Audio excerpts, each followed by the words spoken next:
Dear students, आज के video में आप लोगों को सेंटेंस, फ्रेज और क्लॉज के ऊपर बातचीत करना चाहूँगा।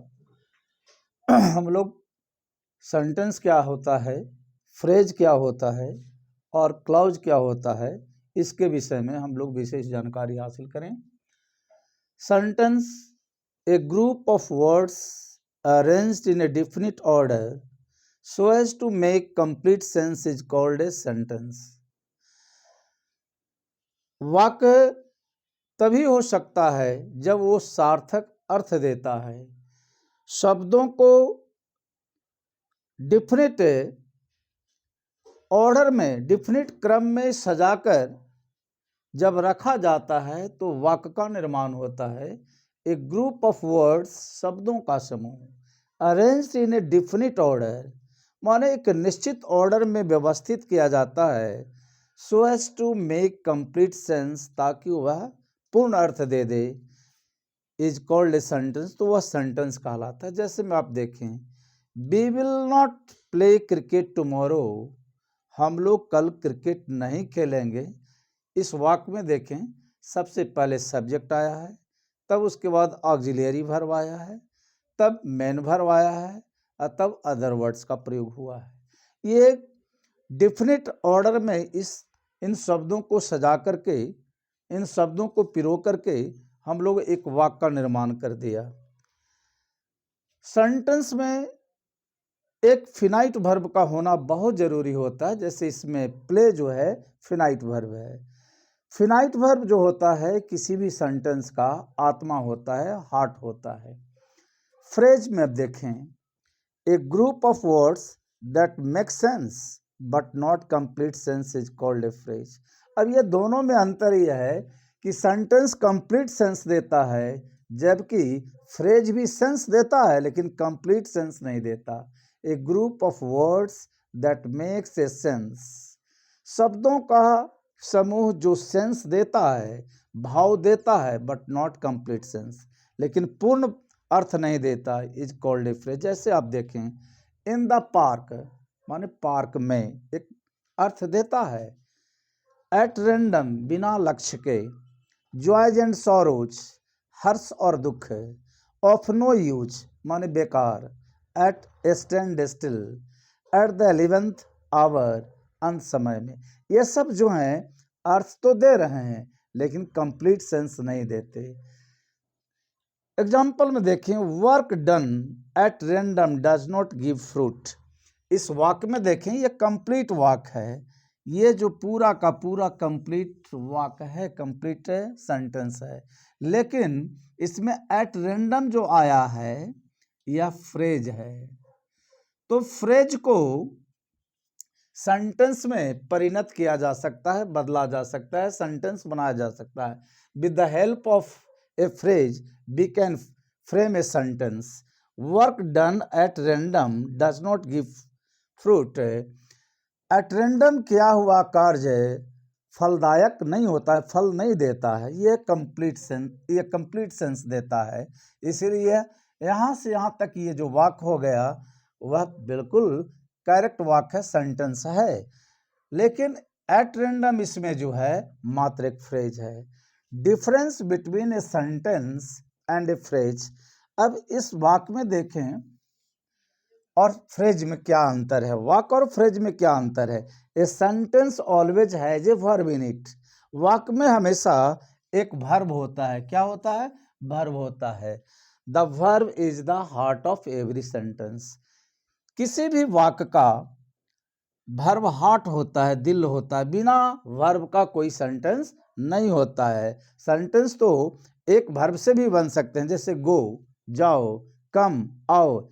एक शब्द से एक सेंटेंस बन जाता है, बशर्ते कि वर्ब होना चाहिए। बट ए फ्रेज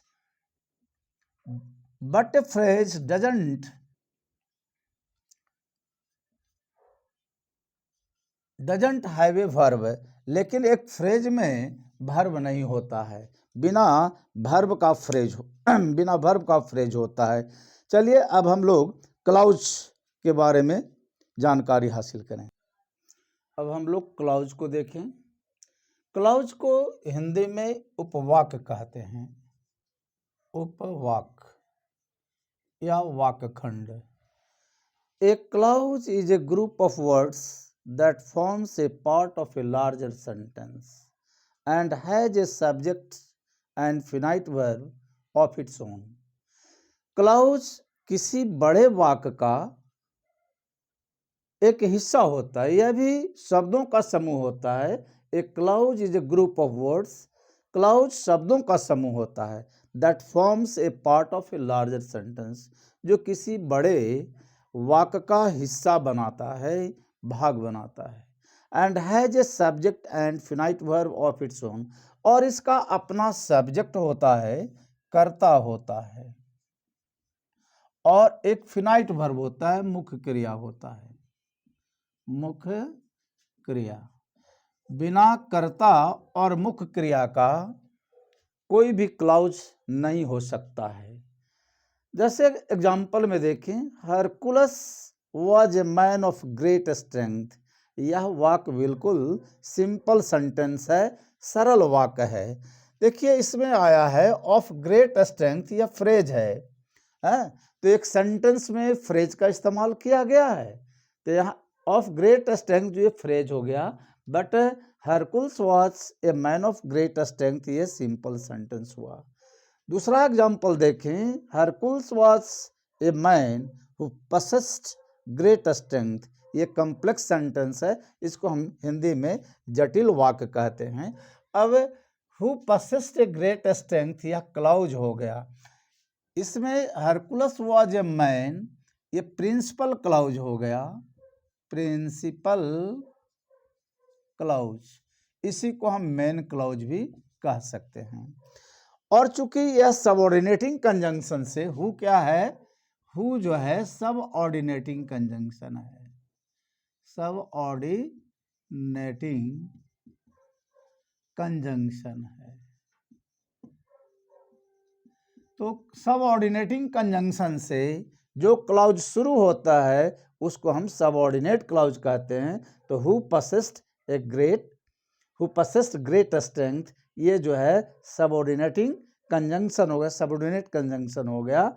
तो जिस वाक्य में सबऑर्डिनेट कंजंक्शंस होता है वह वाक्य निश्चित रूप से कॉम्प्लेक्स सेंटेंस बनता है। यह क्लाउज जो है सबऑर्डिनेटिंग, तो कॉम्प्लेक्स सेंटेंस में प्रिंसिपल क्लाउज और सबऑर्डिनेटिंग क्लाउज दोनों होता है। सबऑर्डिनेटिंग क्लाउज को हम लोग आश्रित उपवाक कहते हैं। ये अपना सेंस जो है बिना मेन क्लाउज का यानी प्रिंसिपल क्लाउज के बिना नहीं दे सकता है कंप्लीट सेंस, ये अपने सेंस के मामले में प्रिंसिपल क्लाउज पर आधारित होता है। अब चलिए try to understand in short, short में ही आप समझ लें कि फ्रेज, क्लाउज और सेंटेंस में क्या फ़र्क है।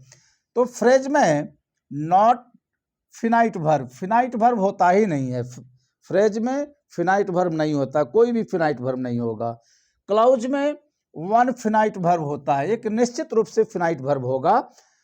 क्लाउज भी सेंटेंस, एक सिंपल सेंटेंस का ही रूप मान लीजिए। A sentence at least one clause, sentence में कम से कम एक निश्चित रूप से फिनाइट वर्ब होता है। तो फ्रेज, एक क्लाउज और सेंटेंस में ही फर्क है। फ्रेज में कोई फिनाइट वर्ब नहीं, क्लाउज में एक फिनाइट वर्ब होता है, और सेंटेंस में से कम एक फिनाइट वर्ब होगा। बिना फिनाइट वर्ब का सेंटेंस नहीं हो सकता है। तो बच्चे, आप लोगों को ये वीडियो कैसा लगा? यदि वीडियो आपको पसंद आ रहा हो तो ज़रूर वीडियो को लाइक करें और चैनल को सब्सक्राइब करें और कमेंट करना ना भूलें। Thank you.